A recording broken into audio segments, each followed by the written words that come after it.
Hey everyone, good morning and welcome to all of you your beautiful the channel Physics by Anand sir.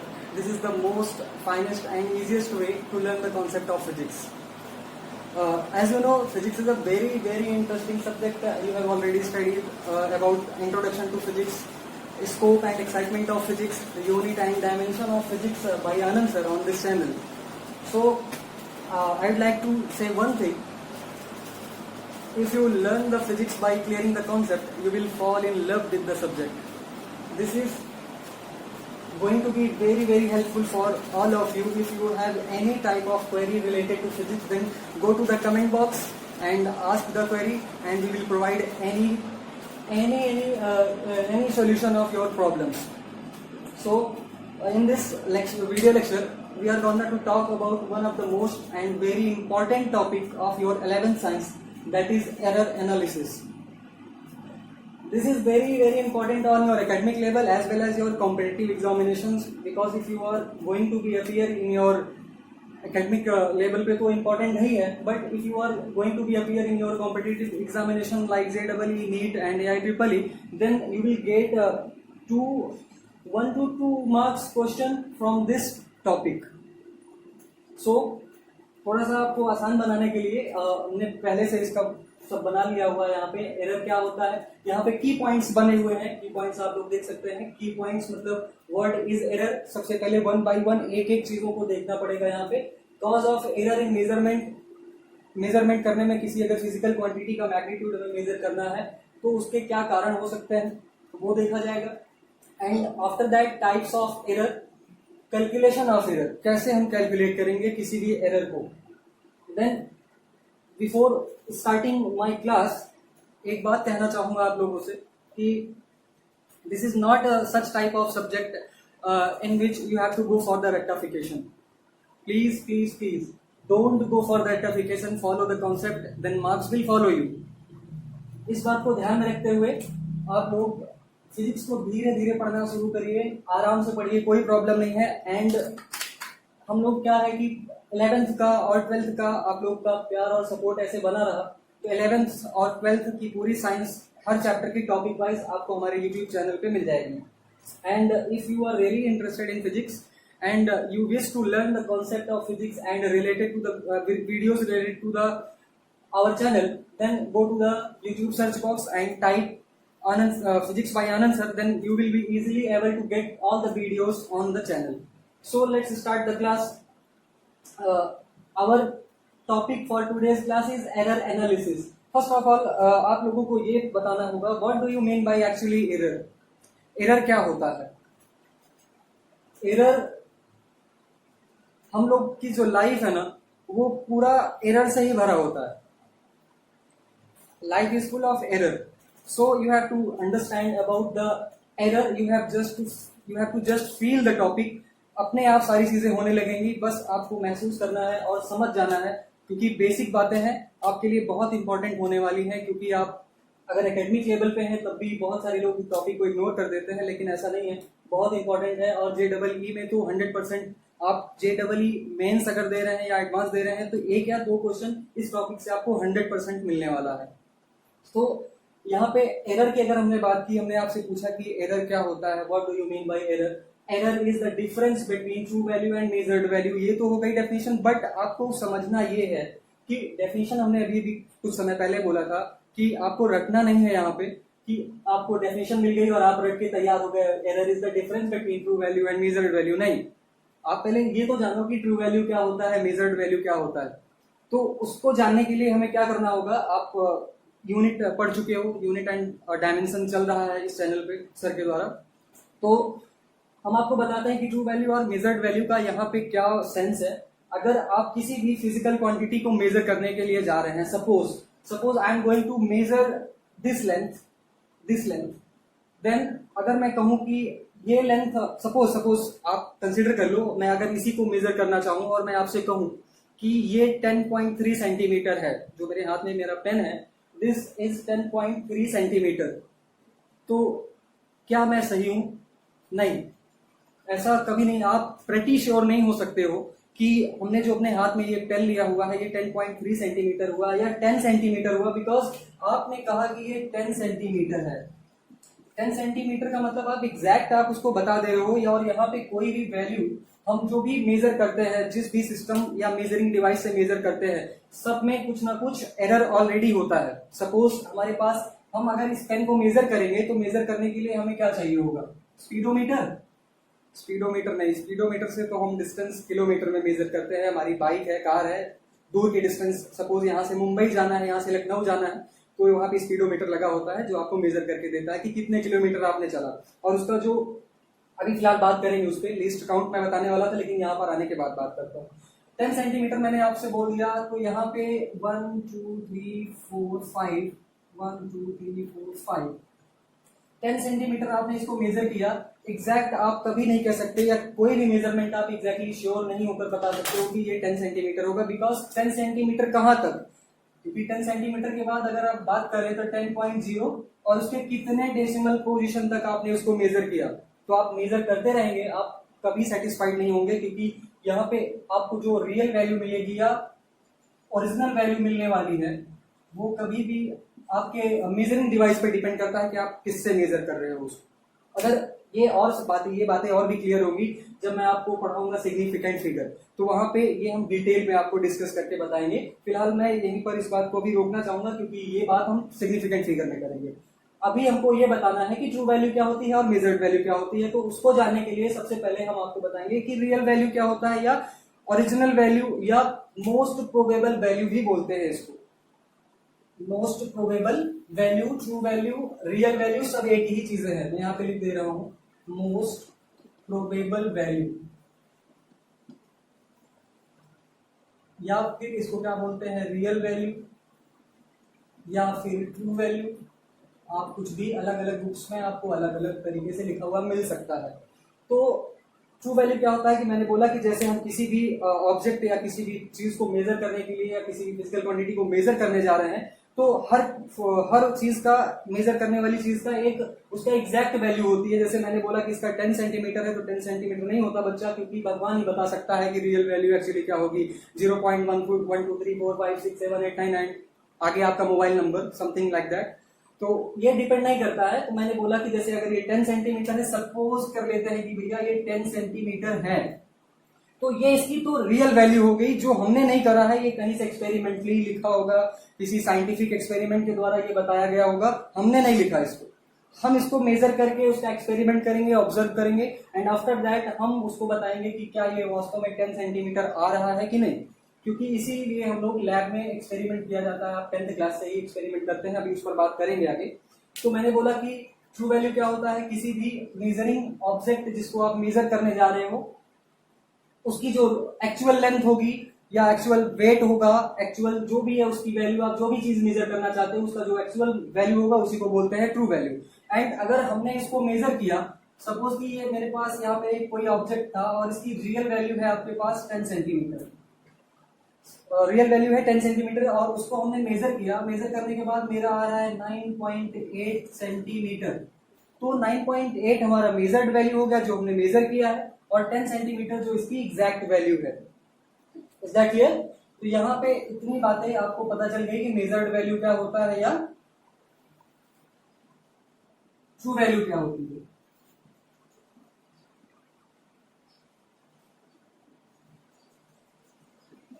ठीक है, तो और ये तो डेफिनेशन हो गई इसकी कि error is the difference between true value and measured value.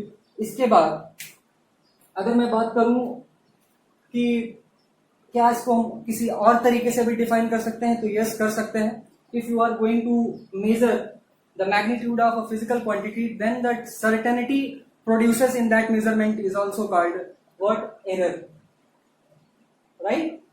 And मैं एक छोटा सा एग्जांपल दूं कि अगर सपोज करिए कि हम किसी मार्केट में आप जा रहे हो, मार्केट में आप गए और वहां पर आप सब्जियां ले रहे हो, सब्जियां खरीद रहे हो, तो भिंडी अगर हमें खरीदना है तो हम कैसे खरीदेंगे, आधा किलो, पाव भर, 200 ग्राम, 100 ग्राम, 1 केजी, इस टाइप से आप सब्जियों की मार्केटिंग करते हो। लेकिन अगर हम सुनार की दुकान पे अगर जाएं तो वहां पे हम ऐसा तो नहीं बोलेंगे कि वहां पे हमको जो भी सोना लेना है तो वहां पे 1 किलो का बाट थोड़ी रखा जाएगा। इतना अमीर कोई नहीं है, 48,000 रुपए पर 10 ग्राम अभी रेट है उसका, तो इतना आसान नहीं है। तो वहां पे जो भी जिसकी जितनी वैल्यू है, अब जैसे भिंडी वाले से कहा भैया अरे कम हो गया थोड़ा सा, तो थोड़ा सा और धनिया डाल दो, तो वो थोड़ा सा और धनिया आपको दे देगा। लेकिन सुनार की दुकान पे जाए और कहते हो अरे भैया थोड़ा सा 3 ग्राम और डालो, तो भैया थप्पड़ मारेगा, ऐसा नहीं करना है। 3 ग्राम मतलब 3-4 हजार रुपए हो गए उसके।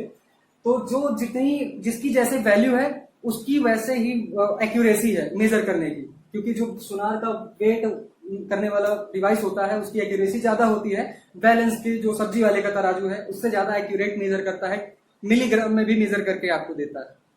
तो अब सेकेंड टॉपिक हमारा है कि types of error. Cause of error in measurement, बहुत सारे कॉज हो सकते हैं, अभी वन बाई वन हम डिटेल में एक एक बताएंगे आपको। उससे पहले मैं आपको बताऊंगा types of error. Basically error जो होता है वो दो टाइप का होता है, systematic error and random error. Systematic error क्या होता है? सिस्टमैटिक, देखो सिस्टम का मतलब क्या होता है पहले तो ये जान लो। सिस्टम बनता है एक चीज से, सिस्टम नहीं बनता, कई सारी चीजों को आपस में मेंशन करना होता है, कई सारी चीजें आपस में मिलकर तब एक सिस्टम को क्रिएट करती हैं। सपोज कि हमें किसी भी एटम का या मॉलिक्यूल का साइज मेजर करना है, या refractive index of glass measure करना है, या वट एवर कुछ भी आप कर सकते हो, तो उसको मेजर करने के लिए हमें किसकी जरूरत पड़ेगी? उसको मेजर करने के लिए हमें एक सिस्टम बनाना पड़ेगा। सिस्टम में हमारी एक बिल्डिंग आएगी जिसमें हमारा लैब होगा।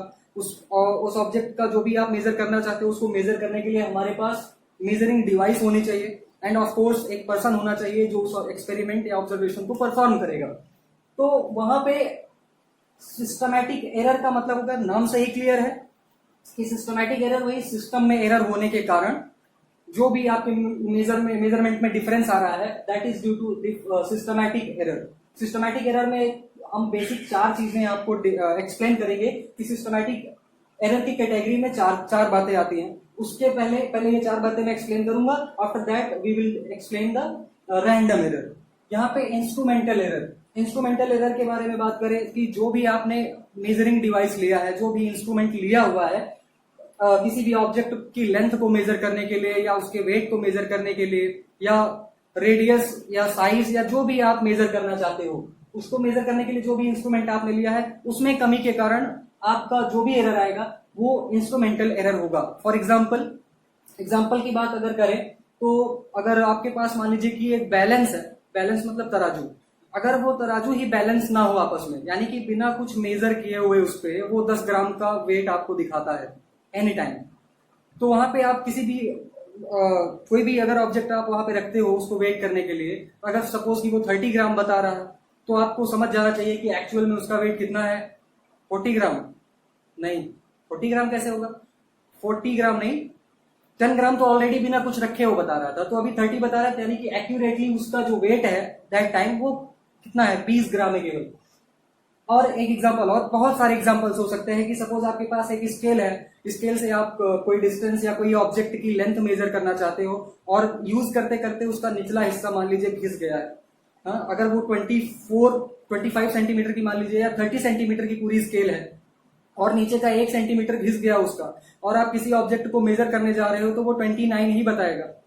तो इस टाइप की जो एरर आएगी वो इंस्ट्रूमेंटल एरर की कैटेगरी में आएंगी। And imperfect technique, imperfect technique क्या होता है? इम्परफेक्ट टेक्निक हम बता रहे हैं। इम्परफेक्ट टेक्निक, अगर आप किसी लैब में, आप 10th क्लास से ही आपका बेसिकली एक्सपेरिमेंट शुरू हो जाता है लैब में। अगर हम बात करें इम्परफेक्ट टेक्निक की, तो इम्परफेक्ट टेक्निक का मतलब कि जो भी आप टेक्निक यूज कर रहे हो उस ऑब्जर्वेशन या उस एक्सपेरिमेंट में किसी ऑब्जेक्ट या किसी मॉलिक्यूल या आइटम की साइज है या कुछ भी आप मेजर करने जा रहे हो, तो जो भी लैब मैनुअल में लिखा हो, प्रिकॉशंस हमें जो भी वहां पे लेनी है, वो अगर आप प्रिकॉशंस नहीं ले रहे हो तो वहां पे आप टेक्निकली आप गलती कर रहे हो, तो वहां जो टेक्निकल फॉल्ट आएगा that is due to that will be in the category of imperfect technique. For example मैं आपको बताऊं, आपने 10th क्लास में ही एक्सपेरिमेंट कराया जाता है सिंपल पेंडुलम का। सिंपल पेंडुलम होता है ना, ये ऐसा उसको इधर उधर मूव कराते हैं, बेसिकली उसमें 2 लोग लगते हैं, एक के पास स्टॉप वॉच होना चाहिए, और आप सिंपल पेंडुलम में क्या करते हो, आपके पास एक स्प्रिंग होती है और उसमें एक बॉब लगा होता है, इसको क्या बोलते हैं, बॉब। और यहाँ के मान लीजिए कि ग्रिजिड है या कुछ भी है, इसको आपने यहाँ से पकड़ा और यहाँ पे छोड़ दिया, यहाँ से ले गया और यहाँ से, और बेसिकली ये 2 एक बार में ऐसा होता नहीं, क्योंकि अभी मैं आपको बताऊंगा कि एक्सपेरिमेंट कैसे होता है एक्चुअली। तो यहाँ पे हम जी की वैल्यू कैलकुलेट करने के लिए ये एक्सपेरिमेंट करते थे। यहाँ पे time period is equal to what 2π/L/g। L क्या होता है? एल इफेक्टिव लेंथ होती है। तो इम्परफेक्ट टेक्निक की कैटेगरी में यहाँ पे कैसी फॉल्ट हो सकती है मैं आपको बताता हूँ। यहाँ पे सपोज कि हमको इफेक्टिव लेंथ मेजर करनी है एक्सपेरिमेंट शुरू करने से पहले। एक्सपेरिमेंट शुरू करने से पहले हमको इफेक्टिव लेंथ स्ट्रिंग की लेनी होगी, जो भी धागा यहाँ पे लगा हुआ है। तो यहाँ पे ये इफेक्टिव लेंथ सपोज कि आप अपना स्केल लिए और धागे को ऐसा रख के उसके साथ मेजर कर लिया आपने। एक गलती यहाँ पर आपसे हो गई, क्योंकि वहां पे जब आप लैब मैनुअल देखें तो वहां पर लिखा होता है बाकायदा कि ये स्ट्रिंग क्या होती है, लटकती होनी चाहिए मेजर करते समय। आप उसको जब ऐसे रख के मेजर करोगे तो लटकते समय जब इसको हम हैंग करेंगे बॉब के साथ तो इसमें एक्सटेंशन आ जाएगा ऑलरेडी, तो वहां पे आपकी इफेक्टिव लेंथ क्या हो जाएगी? गलत हो जाएगी। और दूसरी कहाँ पे टेक्निकल फॉल्ट आप कर सकते हैं, यहाँ पे जो डिस्टेंस आप मेजर करते हो ये डिस्टेंस एक्चुअली यहाँ से लेकर के इसके सेंटर तक ली जाती है, सेंटर तक। और अगर आपने यहीं तक उसको मेजर किया तब भी आपका इम्परफेक्ट टेक्निक की कैटेगरी में एरर आएगा। तो आई होप सो कि आपको ये एग्जांपल समझ में आए होंगे। अगला है पर्सनल एरर। पर्सनल एरर अभी मैं आपको बताता हूं, उससे पहले मैं आपको बताता हूं लीस्ट काउंट एरर क्या होता है। लिस्ट काउंट एरर, सबसे पहले तो हम ये जान लो कि लिस्ट काउंट क्या होता है। You have to know about least count. तो least count is nothing, this is the amount of measuring device जो डिवाइस अपना मिनिमम लेंथ या मिनिमम जो भी अपना मेजर कर सके। जैसे हम अगर एक नॉर्मल स्केल की बात करें तो हमारी स्केल मिनिमम 1 mm मेजर कर सकता है। तो कोई भी मेजरिंग डिवाइस जितना मिनिमम मेजर कर सके वही मिनिमम अमाउंट आपका कहलाता है लिस्ट काउंट एरर। इसमें कैसे लिस्ट काउंट एरर में आप गलती कर सकते हैं, तो वेरी सिंपल, आपको एक एग्जांपल देता हूं। यहाँ पे सपोज हमारे पास ये स्केल है और यहाँ पे सपोज नीचे है और यहाँ पे मेरा मान लीजिए कि ये 7 सेंटीमीटर वाला आपका पार्ट है, 7 सेंटीमीटर वाला सेक्शन है। और कोई आपने ऑब्जेक्ट यहाँ पे रखा और सपोज कि वो कुछ ऐसा है और मेजर करते समय वो यहाँ तक जाता है, यानी कि यहाँ तक। और दूसरा ऑब्जेक्ट आपने रखा इस तरफ, आपने मान लीजिए कि कोई रॉड लगा दिया आपने इसको मेजर करने के लिए। तो ये क्या है, ये 6 पॉइंट आपका है लगभग 6.9 और ये है 7.1। तो अप्रोक्स आप क्या करते हो, ये 7.1 जाता है तब भी आप 7 ले लेते हो आंसर में, 6.9 जाता है तब भी आप अप्रोक्स करके 7 ले लेते हो। तो ये एरर्स आती है क्योंकि आपने एक्यूरेसी यहाँ पे नहीं दिखाई, आप एक्यूरेट इसको मेजर नहीं कर पाए। तो ये किस कैटेगरी में आएगा, इस टाइप की फॉल्ट लीस्ट काउंट एरर में रखा जाएगा इसको। उसके बाद आता है हमारा सिस्टमैटिक एरर की डेफिनेशन की बात करें तो सिस्टमैटिक डेफिनेशन, यहाँ पे सिस्टमैटिक एरर की डेफिनेशन लिखी हुई है बाकायदा। Such types of error arises due to, यहाँ पे थोड़ा सा दिक्कत होगी, एक minute, arises due to definite cause and take place according to some rule. One most important thing, ये जो हम सिस्टमैटिक एरर पढ़ते हैं ना, इसका सोर्स हमेशा नोन होता है। सोर्स नोन होता है। सोर्स नोन का मतलब हुआ कि कहां पर गलती हो रही है और हम इसको ठीक भी करते हैं, it can be corrected. Systematic error किसी भी एक्सपेरिमेंट, किसी भी ऑब्जर्वेशन में उस कहां से वहां पे फॉल्ट आ रही है, कहां पे एरर मिल रहा है हमको, वहां उसका सोर्स हमें पता होता है और उसको हम सही भी कर सकते हैं। और most of the time it is fixed, most of the time it is fixed. और उसके बाद यहाँ पे डेफिनेशन आप अगर लिखना चाहें तो बाकायदा लिखा हुआ है, you can take the snapshot of this. Such types of error arises due to definite cause and take place according to some rule। ये तो हो गई सिस्टमैटिक एरर की बात। अब अगर मैं बात करूं रैंडम एरर की, तो रैंडम एरर क्या होता है? रैंडम एरर जो हमें पता ही ना हो कि कहां से हो रहा है, और इसका जो जैसे हमने बताया कि सिस्टमैटिक एरर में सोर्स नोन होता है, रैंडम एरर में सोर्स नॉट नोन होता है। ये पता ही नहीं होता कि हमें कहां पर गलती हो रही है, बिकॉज ऑफ ये किसी भी कारण हो सकता है, एयर रेजिस्टेंस के कारण हो सकता है, सडनली टेम्परेचर बढ़ जाए, लैब में प्रेशर बढ़ जाए, अगर आप प्रेशर मेजर कर रहे हो, एयर प्रेशर आपका जो बाहर का है वो घट जाएगा तो आपका प्रेशर एग्जैक्ट नहीं आएगा। तो रैंडम एरर क्या होता है? रैंडम एरर एग्जैक्टली इसका सोर्स हमें पता नहीं होता और बार बार गलतियां रिपीट होती रहती है और हम इसको ठीक भी नहीं कर सकते, नॉर्मली ठीक भी नहीं कर सकते हैं, सॉरी। और उसके बाद इसको कैसे हम कैलकुलेट करेंगे रैंडम एरर को, इसको रैंडम एरर को कैलकुलेट करने के लिए आगे मैं आपको पूरा प्रोसेस समझाता हूं कि कैसे करना होगा। So this was the basic introduction. तो अभी तक आप लोगों ने देखा कि हमने अभी प्रीवियस जो भी हमारा टॉपिक रहा इसके पहले जितना भी हमने समझाया था उसमें हमने आपको क्या क्या बताया। हमने आपको बताया एरर क्या होता है, एक बार फिर से रिपीट कर देते हैं। Error is uncertainty in the measurement of physical quantity. जब हम किसी भी फिजिकल क्वांटिटी का मैग्नीट्यूड मेजर करते हैं तो उसके मेजरमेंट में जो भी अनसर्टेनिटी डेवलप होती है दैट इज कॉल्ड एरर। या आपको जो एक छोटी सी बात हमने बताई थी कि जब भी हम किसी भी फिजिकल क्वांटिटी के मैग्नीट्यूड को मेजर करने जाते हैं तो उसको मेजर करने में जो उसकी ट्रू वैल्यू होती है और मेजर्ड वैल्यू के बीच का जो डिफरेंस होता है दैट इज कॉल्ड एरर।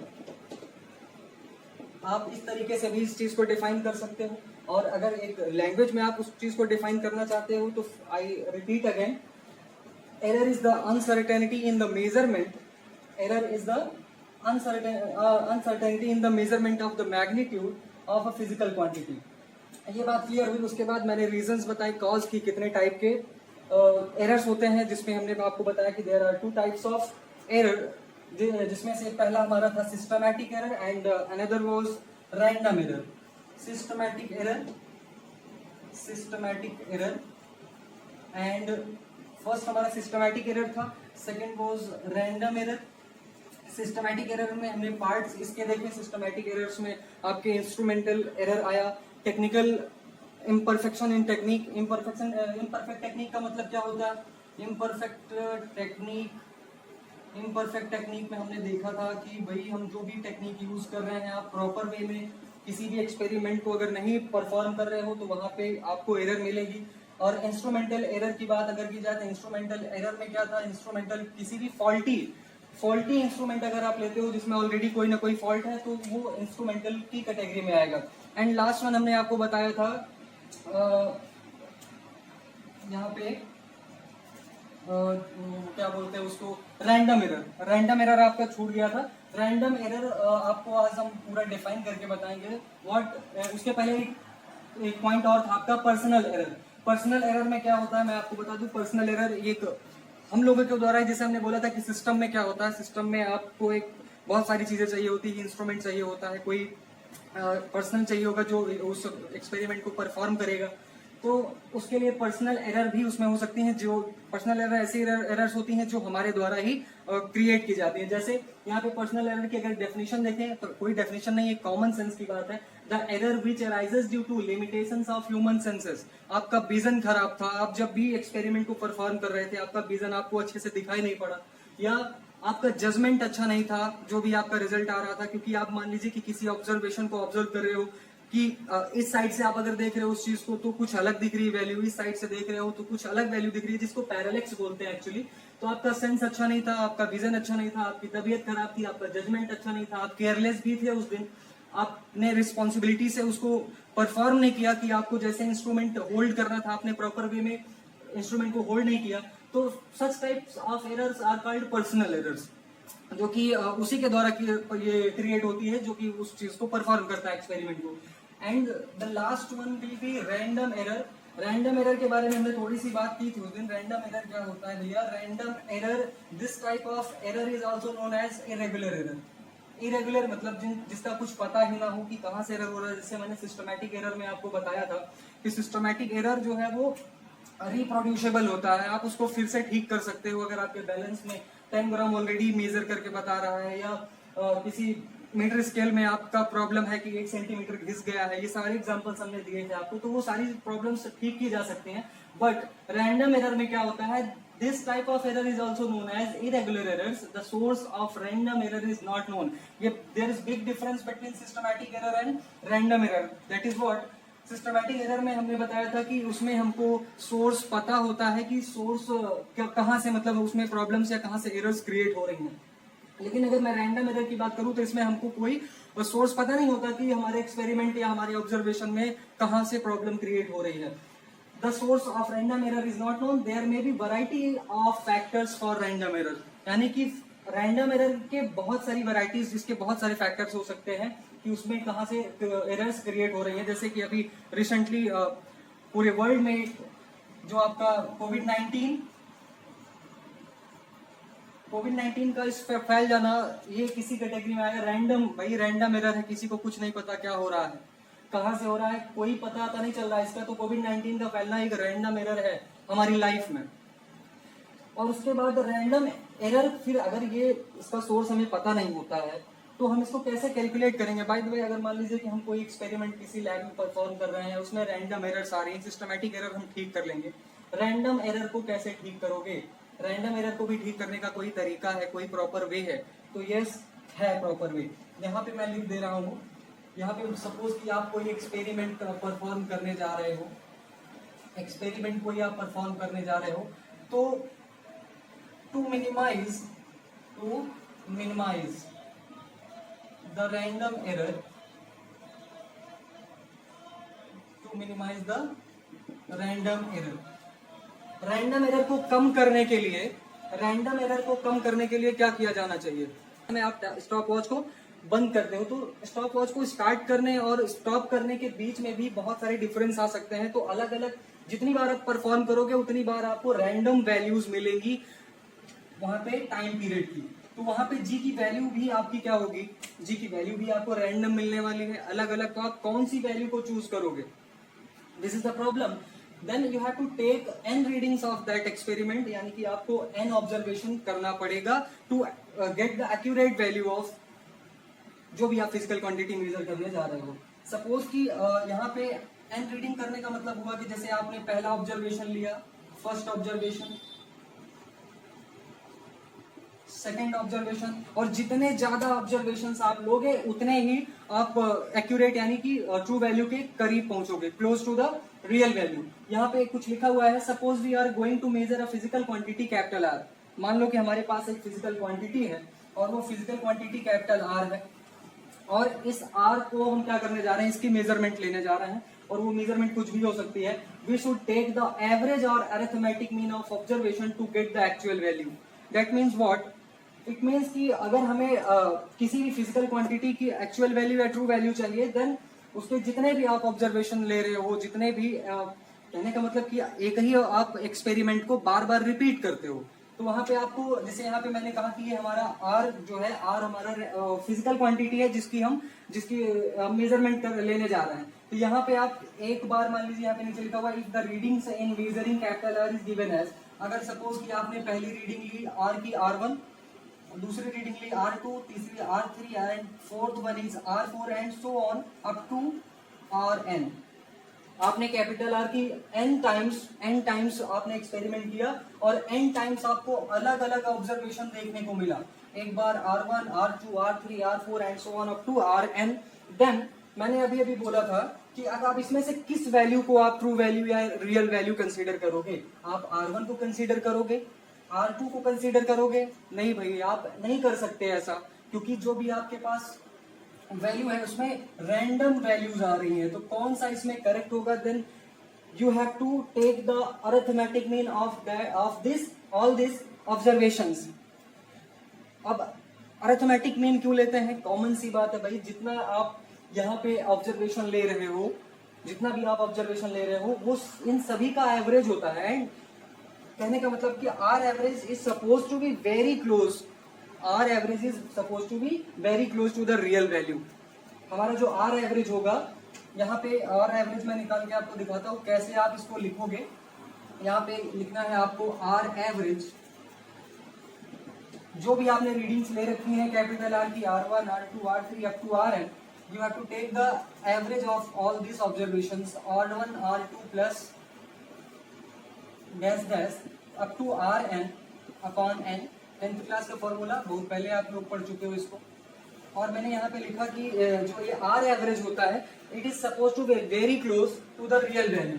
यहाँ पे आप लिख सकते हैं R average is suppose to very close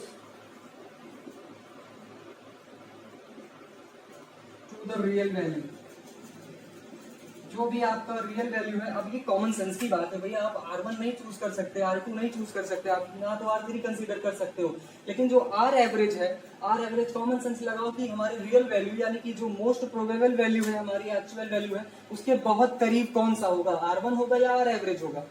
common sense की बात है, आर एवरेज होगा, क्योंकि ये जितनी भी रीडिंग्स आपने ली हैं उनका एवरेज है, तो एवरेज हमारी एक्चुअल वैल्यू के ज्यादा करीब होगा, इसलिए हम आर एवरेज को मान लेते हैं, कंसीडर कर लेते हैं कि यही हमारी ट्रू वैल्यू है। जो भी हमारा हमने मेजरमेंट किया है उसके लिए यहाँ पे आर एवरेज को ही हम अपनी ट्रू वैल्यू कंसीडर करके चलते हैं पूरे एक्सपेरिमेंट में। बट अब यहाँ पे इसके बाद हम आर एवरेज जब निकालना सीख गए या हमारे पास जब ट्रू वैल्यू आ गई है, तो हमको ये भी तो पता लगाना होगा कि R1 जो हम पहला एक्सपेरिमेंट अपना किए तो उसमें कितना एरर आया, R2 में कितना एरर आया, R3 में कितना एरर आया, तो उसको निकालने के लिए we will calculate the absolute error. Absolute error क्या होता है मैं बताता हूँ। एब्सोल्यूट एरर यहाँ पे आपका एक टॉपिक होता है कैलकुलेशन ऑफ एरर, जिसमें हम एक्सपेरिमेंट में पहला जो कैलकुलेशन करते हैं वो करते हैं एब्सोल्यूट एरर के लिए। एब्सोल्यूट एरर क्या होता है मैं आपको बताता हूँ। Absolute error is the difference between R average minus आपकी जो भी फर्स्ट रीडिंग आई है।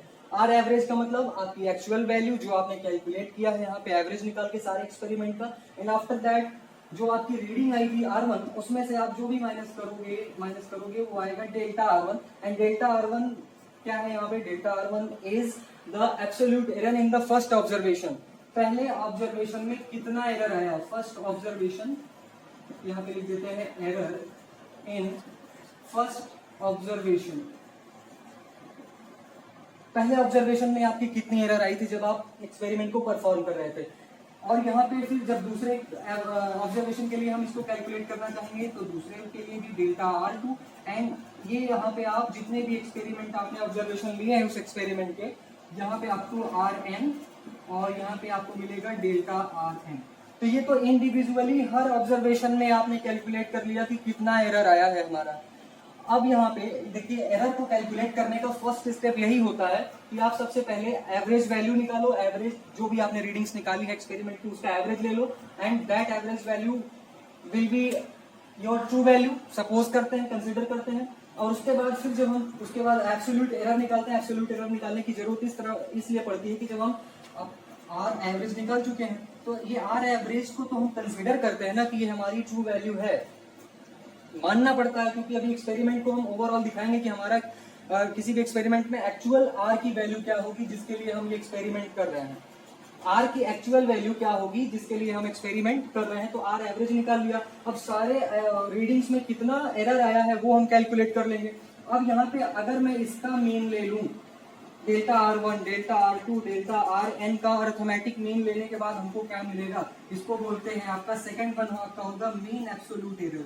Mean absolute error, mean absolute error, ये आपका मीन एब्सोल्यूट एरर, जो भी आपका एब्सोल्यूट एरर है उसको हम क्या, अच्छा एब्सोल्यूट का मतलब होता है कि यहाँ पे अगर वैल्यू एक पॉइंट वाली बात है, पॉइंट वाली बात है आपका कि आपको सुनना पड़ेगा ये बात कि बहुत लोग आपको बताएंगे एरर क्या होता है, पॉजिटिव होता है, एरर नेगेटिव होता है, या एरर क्या, एरर पॉजिटिव और नेगेटिव हो सकता है। भाई एरर एरर होता है, एरर पॉजिटिव और नेगेटिव नहीं होता, but in the calculation we have to take the negative का हम एब्सोल्यूट इसलिए यहाँ पे लिखा जाता है। अगर यहाँ पे कोई नेगेटिव वैल्यू भी आती है तो यहाँ पे उसका एब्सोल्यूट ले लिया जाता है। एब्सोल्यूट का मतलब अगर -3 आ रहा है देन यू विल टेक +3, क्योंकि यहाँ पे प्लस लिखने की आवश्यकता नहीं है। आप जब भी एब्सोल्यूट मॉड के अंदर से कोई नेगेटिव वैल्यू बाहर ले जाते हो तो वहाँ पे पॉजिटिव ही मिलता है, गलती कम या ज्यादा हो सकती है। पॉजिटिव या नेगेटिव का कोई वहाँ पे ये सेंस नहीं होता, वहाँ पे लेस और मोर के सेंस में कहा जाता है पॉजिटिव और नेगेटिव। इसीलिए एरर जो होता है ना तो पॉजिटिव ना तो नेगेटिव, वो लेस और मोर हो सकता है। और उसके बाद यहाँ पे जब हमने कहा कि फर्स्ट ऑब्जर्वेशन सेकंड ऑब्जर्वेशन का आपने सबका एरर निकाल लिया, तो यहाँ पे मीन एब्सोल्यूट एरर निकाल लेंगे। दैट मीन्स कि यहाँ पे जितना भी आपने ऑब्जर्वेशन लिया उसके बाद उसका पर्टिकुलर आपने एरर निकाला और उसका अगर हम एवरेज ले लेंगे तो यहाँ पे डेल्टा आर मीन ये हो जाएगा आपका delta R1 plus delta R2 plus delta R3, और ये कहाँ तक जाने वाला है, up to plus delta RN divided by n।